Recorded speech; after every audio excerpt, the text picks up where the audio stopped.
اور ایک اور حدیث ہے جو کم از کم صحیح بخاری میں 4 دفعہ ڈیٹیل کے ساتھ آئی ہے. وہ سیدنا ابو بکر کا خطبہ ہے نبی صلی اللہ علیہ وآلہ وسلم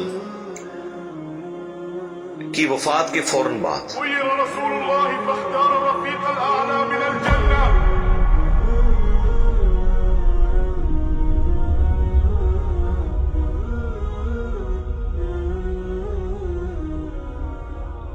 اس کے اوپر میری الگ سے بھی کئی ایک ویڈیوز ریکارڈڈ ہیں جس میں میں نے وہ احادیث ڈسپلے بھی کی ہیں صحیح بخاری کے اندر کہ جب نبی صلی اللہ علیہ وآلہ وسلم کی وفات ہوئی تو سیدنا ابو بکر جو ہے وہ حجرہ عائشہ میں داخل ہوئے چونکہ محرم بھی تھے، اور اس حال میں کہ انہوں نے دیکھا کہ مسجد میں جھمگٹا لگا ہے اور سیدنا عمر جو ہے وہ تلوار اٹھائے کھڑے ہیں کہ جو کوئی کہے گا کہ محمد صلی اللہ علیہ وآلہ وسلم دنیا سے جا چکے ہیں تو میں اسے قتل کر دوں گا. قبض رسول اللہ یا عمر. ما تقولون ثكلتكم أمهاتكم. قطع الله ألسنة من يزعم أن رسول الله صلى الله عليه وسلم توفي. لا. بلى يا ابن الخطاب، خرج الخبر من بيت عائشة أم المؤمنين. قلت لا. سیدنا ابو بکر حجرہ عائشہ میں داخل ہوئے، اللہ کے نبی صلی اللہ علیہ وآلہ وسلم کے مبارک چہرے سے کفن ہٹایا اور آپ کے ماتھے پر بوسہ دیا اور کہا اے اللہ کے رسول، اللہ تعالیٰ آپ پر 2 موتیں کبھی جمع نہیں کرے گا. ایک موت آپ کا مقدر تھی، وہ تو آپ کو آنی تھی، یعنی ہر انسان کے لیے ایک ہی موت ہے، دوسری موت نہیں. اب آپ آخرت کی زندگی میں چلے گئے تو موت کا مزہ جو ایک دفعہ تو سب نے چکنا تھا وہ آپ نے چک لیا.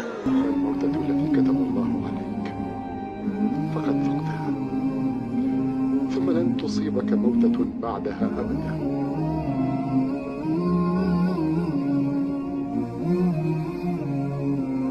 یہ 2 موتیں جمع نہیں کرے گا، اس کا مطلب یہ تھا کہ سیدنا عمر کو جو یہ غلطی لگ گئی تھی کہ شاید نبی علیہ السلام ڈورمنٹ پوزیشن میں چلے گئے ہیں اور آپ دوبارہ دنیا میں واپس آ جائیں گے جس طرح کہ سیدنا موسیٰ علیہ السلام کوہ طور سے واپس آئے تھے، تو اس کی آپ نے نفی کی کہ نہیں، اس طرح نہیں ہو سکتا، ایک ہی دفعہ موت آنی ہوتی ہے. اب حضور کو موت آئی، اب آپ دنیا میں واپس نہیں آئیں گے.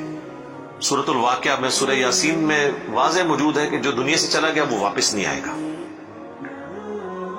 اور اس کے بعد سیدنا ابو بکر، صحیح بخاری کے الفاظ ہیں، مسجد نبوی میں آئے اور دیکھا کہ سیدنا عمر کے گرد لوگ جمع ہیں تو وہ سیدھا ممبر پہ چڑھے اور کہا عمر کو اس کے حال پہ چھوڑ دو. یعنی اس وقت حضرت عمر کو یعنی سمجھانے کی لوگ کوشش کر رہے تھے تو انہوں نے کہا ان کو چھوڑ دیں، آپ میری طرف متوجہ.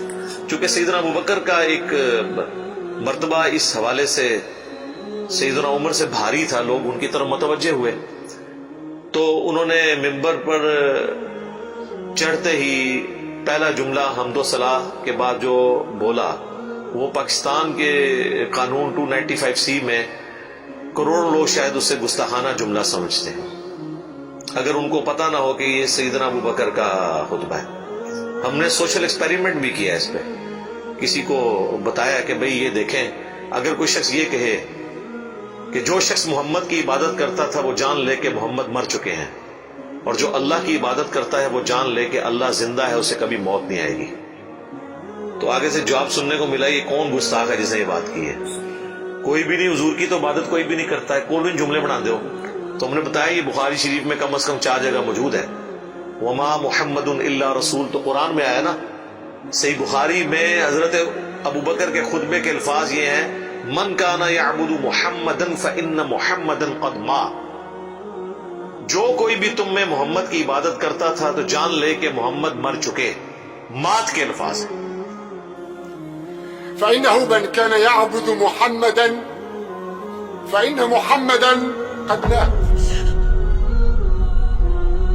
وَمَن يَعْبُدُ اللَّهَ، اور جو کوئی اللہ کی عبادت کرتا ہے یا کرے گا، مضارع کا صیغہ استعمال ہوا ہے. فَإِنَّ اللَّهَ حَيٌّ لَا يَمُوتُ، تو بے شک اللہ تعالیٰ زندہ ہے، اسے کبھی موت نہیں آئے گی. تو یہ خطبہ آپ نے یعنی پڑھا اور پھر اس کی دلیل میں سیدنا ابو بکر نے قرآن کی یہی آیت تلاوت کی، سورہ آل عمران آیت نمبر 144. اور امام بخاری نے کتاب التفسیر چیپٹر جو قرآن کی تفسیر کا لکھا ہے صحیح بخاری کے اندر، اس آیت کو انہوں نے ہیڈنگ بنا کے یہ حضرت ابو بکر کا خطبہ نقل کیا ہے. وما محمد الا رسول قد خلت من قبله الرسل افإن مات او قتل انقلبتم على اعقابكم. محمد تو نہیں مگر ایک رسول، اگر یہ مر جائیں یا قتل کر دیے جائیں تو کیا تم دین سے الٹے قدم پھر جاؤ گے؟ وما محمد إلا رسول قد خلت من قبله الرسل أفإن مات أو قتل انقلبتم على أعقابكم ومن ينقلب على عقبيه فلن يضر الله شيئا وسيجزي الله الشاكرين. اور جو کوئی دین سے الٹے قدم پھرے گا تو اللہ کا کوئی نقصان نہیں کرے گا، اور اللہ تعالیٰ ثابت قدم رہنے والوں کو جزا دے گا جو شاکرین ہوں گے، شکر گزاری کی روش اختیار کرنے والے. پھر آپ نے اگلی ایک اور آیت تلاوت کی، سورہ الزمر کی آیت نمبر 30. انک میت وانہم میتون، اے نبی بے شک تمہیں بھی مرنا ہے اور تمہارے مخالفین کو بھی مرنا ہے. وہ آیت بھی آپ نے تلاوت کی. تو آپ اندازہ کریں کہ یعنی صحابہ کرام جو ہیں وہ اپنی بات کی دلیل میں قرآن سے آیات پیش کیا کرتے تھے. وہ کہتے ہیں ساڑھے خلاف آیتاں پڑھ دینا جی قرآن تو بھئی قرآن اگر تھوڑے خلاف آیت ہے نا تو تھی مسلمان نہیں ہو، کیونکہ مسلمان تو وہ ہوتا ہے کہ جو قرآن کے مطابق ہو، نہ کہ یہ کہ اس کے عقیدوں کے خلاف قرآن میں آیت آ جائے. تو اگر کوئی کہہ رہا ہے ساڑھے خلاف آیتاں پڑھتا ہے تو سمجھ لو کہ پھر تھی تو کافر ہی ہوئے نا. مسلمان کے خلاف تو قرآن کی آیت نہیں پڑھی جا سکتی نا. اگر آپ کا وہ عقیدہ ہے تو آپ کے خلاف کہاں سے ہوگی؟ تو صحابہ کرام دیکھیں کہ قرآن سے دلیل پیش کیا کرتے تھے، یعنی وہ اپنی بات کی دلیل بھی قرآن سے پیش کرتے تھے. لیکن یہاں پہ ایک بڑی حیران کن چیز ہے جس کو میں نے ہی پوائنٹ آؤٹ کیا ہے. میں نے کہیں پڑھے ہوئے نہیں یہ دیکھا، حالانکہ یہ بہت ضروری تھا کہ اس چیز کو ہائی لائٹ کیا جاتا کہ حضرت ابو بکر نے ایک فرضی جملہ کیوں بولا؟ کوئی ضرورت نہیں تھی، اور جملہ بھی ان لوگوں کے سامنے بولا کہ جن میں سے کوئی بھی رسول اللہ کی عبادت نہیں کرتا تھا. یہ لوگ ہوتے تو یہ ان کو کھڑے ہو کے کہتے بھی تو کی اتنے تقریرہ پہ کرنا ہے، کو دروشی پڑھ تو اتنے حضور دی میت ہوتے تو اتنے گستاخانہ آیتاں پڑھ رہے ہیں کہ جی جو محمد کی عبادت کرتا تھا وہ جان لے کے محمد مر چکے ہیں. ایک اتنے لکھے ہے قرآن نیچے، کون ہی گلا بنانے ایسی کوئی عبادت نہیں کرتے، خود سے ہی باتیں بناتے ہو. سیدنا ابوبکر نے بیسیکلی امت کو یہ میسج دیا کہ نبی اسلام کی تعلیم یہ ہے کہ آپ کو بت نہیں بنانا. اور اس پہ میں بولا کرتا ہوں کہ یہ محمد رسول اللہ صلی اللہ علیہ وآلہ وسلم کی کامیابی ہے کہ آپ نے ایسی ٹیم اپنے بعد چھوڑی ہے جو ان کی میت میں ان کے فضائل بیان نہیں کر رہی، توحید بیان کر رہی ہے. کیونکہ ان کو پتا تھا کہ محمد رسول اللہ سے بھی آلموسٹ 500-600 سال پہلے ایک شخصیت دنیا میں گزری جس کے نام پہ دنیا کا سب سے بڑا شرک ہو رہا ہے، عیسیٰ ابن مریم. نبی صلی اللہ علیہ وآلہ وسلم نے ایک دوسرا عیسیٰ ابن مریم بن جانا تھا اگر صحابہ کرام شروع میں اس معاملے کو کل نہ کرتے.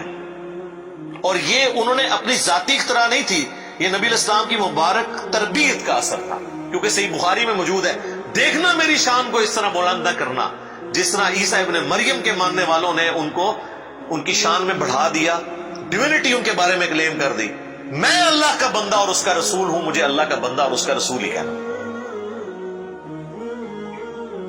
تو دیکھ لیں سیدنا ابوبکر نے عقیدہ توحید اس وقت امت میں راسخ کیا.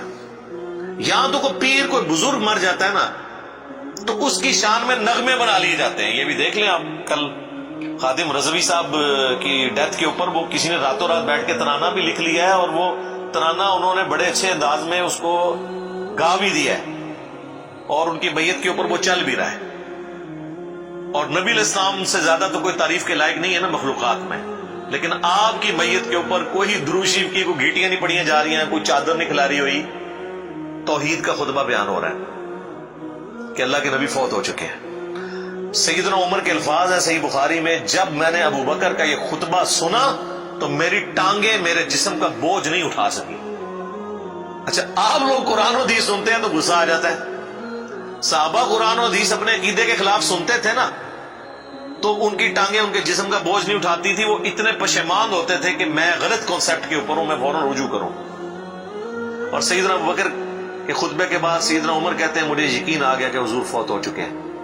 اور پھر بخاری کے الفاظ ہیں، صحابہ کہتے ہیں کہ ہم کئی دن تک ہماری یہ حالت تھی، جب ہم ایک دوسرے کو ملتے تھے نا تو ہم یہ آیت سناتے تھے وما محمد الا رسول قد خلت من قبلہ الرسل، یہ سورہ آل عمران کی آیت نمبر 144، تاکہ ہمیں یہ یقین آ جائے کہ نبی علیہ السلام دنیا سے جا چکے ہیں۔ ایک دوسرے کو یہ آیت سنایا کرتے تھے، گستاخانہ آیت، یہ تو گستاخانہ ہی کہتے ہیں۔ یہ ہوتے تھے جناب ایک دوسرے نو جناب کچھ اور ہی سنا دے، ناتا سنا دے رہتے۔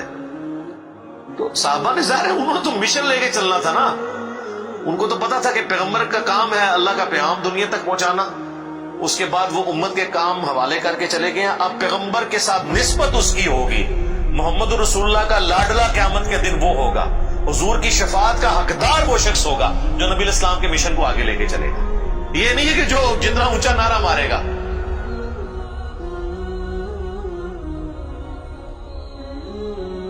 یہ چیز نہیں، ہم لوگوں نے تو اس حوالے سے بالکل کنسپٹ جو ہے نا وہ بدل لیے ہوئے ہیں، چونکہ ہم نے قرآن پڑھا نہیں ہے اس لیے ہمیں اندازہ نہیں ہے کہ قرآن پاک میں نبی صلی اللہ علیہ وآلہ وسلم کا سچا محب اور سچا پیروکار کس شخص کو ڈکلیئر کیا گیا ہے، جو آپ صلی اللہ علیہ وآلہ وسلم کا مددگار ہوگا ان کے دین کے بارے میں۔